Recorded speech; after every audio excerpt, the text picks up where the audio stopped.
వరకు తెలంగాణలో వైఎస్ఆర్ తెలంగాణ పార్టీ అని పెట్టి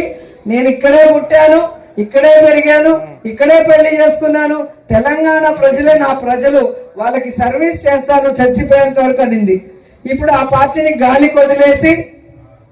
ఏ రాజశేఖర రెడ్డి గారిని కుటుంబాన్ని విచ్ఛిన్నం చేసిందో కాంగ్రెస్, ఏ రాష్ట్రాన్ని కాంగ్రెస్ విచ్ఛిన్నం చేసిందో,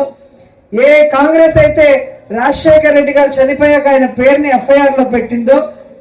ఏ కాంగ్రెస్ అయితే ప్రత్యేక హోదా లేకుండా ఈరోజు ఆంధ్రప్రదేశ్ ని సర్వనాశనం చేసే విధంగా విభజన చేసిందో, అలాంటి కాంగ్రెస్ లోకి జాయిన్ అయ్యి ఈరోజు జగనన్న మీద మన మీద విషం చెమ్మటం మీ అందరూ కూడా గమనించాలి. ఈరోజు జగనన్నని ఓడించడానికి చంద్రబాబు నాయుడు వదిలిన బాణం లాగా చంద్రబాబు నాయుడికి మంచి చేకూరే విధంగా వైఎస్ఆర్ కాంగ్రెస్ పార్టీ ఓట్లు చీల్చడానికి మా